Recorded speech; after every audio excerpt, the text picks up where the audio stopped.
Hey, and welcome to Movie Buffers episode 4. This is Jordan. What's happening? It's St. Patrick's Day. Pretty big deal. Today I want to talk about Spider-Man No Way Home. Now, I'm a huge Sam Raimi Spider-Man fan, and I remember back when I first got to see the first movie. It was on a VHS that my neighbor let me borrow because I was poor, and I didn't get to see it in the theater like everyone else. And I obsessed over that film. I think I was like 12. Then 2004 came along and Spider-Man 2 came out. And you bet your ass I saw that one in the theater. Sat through the exhaustingly long cringe fest that was Spider-Man 3. Though 17 years and 5 more movies later, we've landed here on Spider-Man No Way Home. And it was pretty good.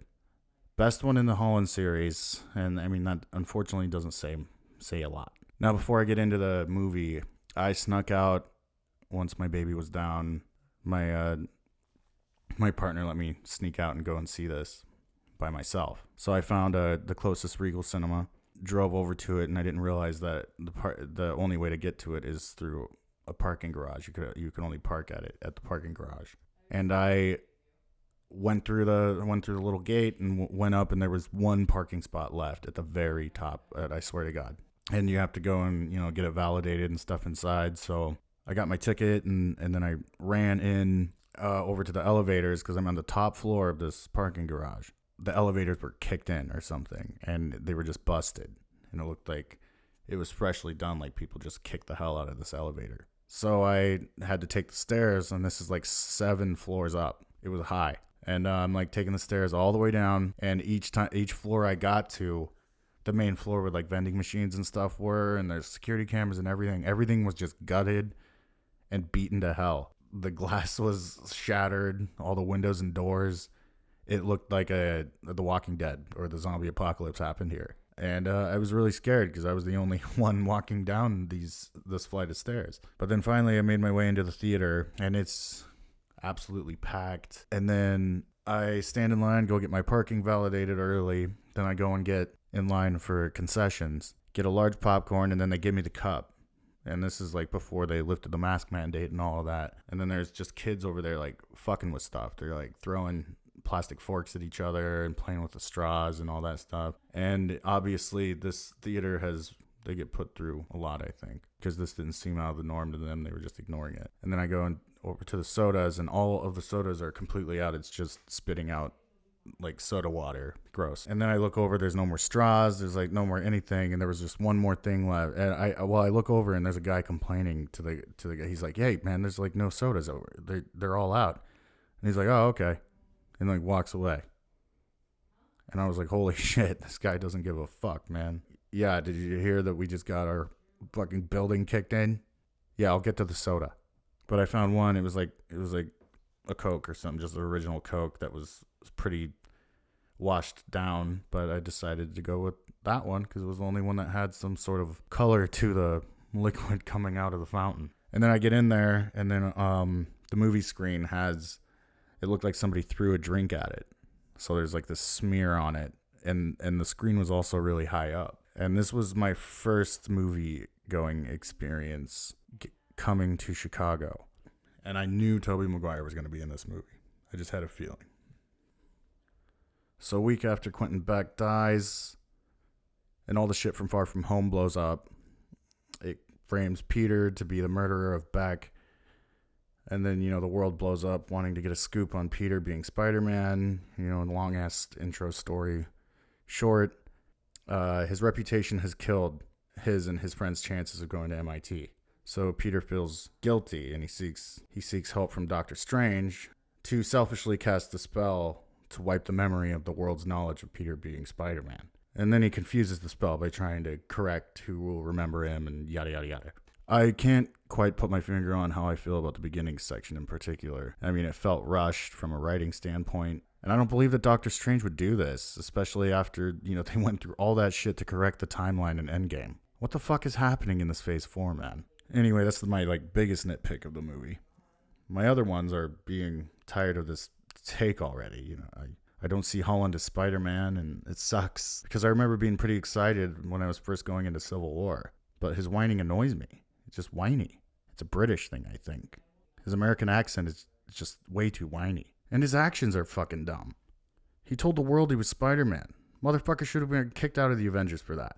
I believe in a realistic superhero world, this would be his ass would be grass. You bet. But that's just personal gripes. And that brings me to Zendaya. Am I the only one that thinks that her performance in the last 2 movies was complete stone-faced shite? She likes death and darkness, and that's so edgy, and always talks in a negative fashion. She needs a fucking therapist, man. She also seems like the same character in everything I see her in. Maybe that's just who she is, and I like her sometimes, but I don't need to see Tom Holland, Timothée Chalamet, and Zendaya in every fucking movie. You know, personal griperinos. Anyways, moving on. I loved this movie. Those gripes aside. This was an amazing dip back into the movie theater experience, and it no longer felt awkward to sit and watch a movie while millions of people are dying around the world. No guilt. And talk about a crowd reaction. I sat next to a family, and this little girl was jumping and freaking out throughout the whole thing and bawling loudly. Chicago has an interesting theater goers. There's always interesting shit going on around the movie here. So then Peter chases down the MIT administrator and tries to convince her to accept their college applications. And then Doc Ock just drops out of nowhere. He's trying to kill Peter. See, now this was an awesome, popcorn fun. It's the shit I was waiting for. The kid in me was jumping around, and then Green Goblin shows up, and it just got so fucking awesome.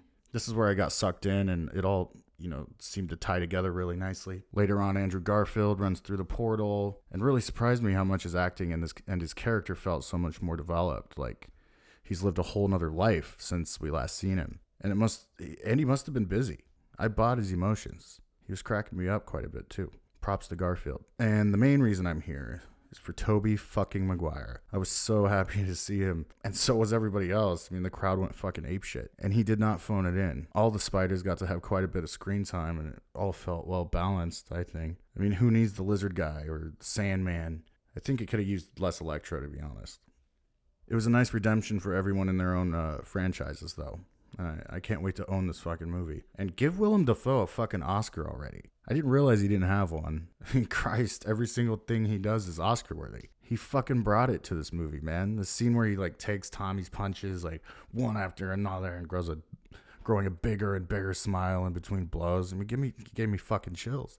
And Zendaya was pretty great in this as well. In the last 2 movies, it seemed like she felt weird to be there. I really felt the emotion at the end when she realizes that she has to say goodbye to Peter. And it seemed like this may even be the end for them entirely. The scene in the copy shop at the end was a fucking tearjerker. But you understood why it had to play out that way. And he has to let them go if he wants to continue to bear the cross that is Spider-Man. And I really love dreary nighttime shots of someone walking away in the snow. It was nice. So the big shocker, of course, is the brutal death of Aunt May. Shocking, yes, but I do feel that it was a little bit unnecessary. I mean, there wasn't enough crying in this fucking movie. Jesus Christ. After the 7th crying scene, I started to giggle a little bit. So I think this movie has been talked about to hell already. But I will say this. Tom Holland did a great job at closing this trilogy up. And I really hope he keeps getting better at acting, considering we're getting 3 more of these movies. And most likely tying in those horrible Venom movies, but we'll see what happens with that. And, I love this movie. It was a good time. I do kind of hate when you see, pause for reaction breaks in between lines. And it did feel like there was a lot of that. But it also seems like there's a lot of that in all of the Marvel movies. The pause for applause. Anyway, Peter sets it all back. He wipes everyone's mind with the help of a really dumb and stupid Doctor Strange. This was all really dumb, and I just really don't think that college applications were enough to create a fixed timeline or whatever. It was all because movie needed to happen, and I get that, but it's obvious. And to all those people pulling, for this movie to get nominated, fuck out of here with that shit. This was a soft chub 4-star popcorn flick, and that's where it belongs. It is a hell of a good one, though, and I really, really enjoyed this movie. All those gripes aside. I'm not biased. And this is Jordan. Thanks for listening.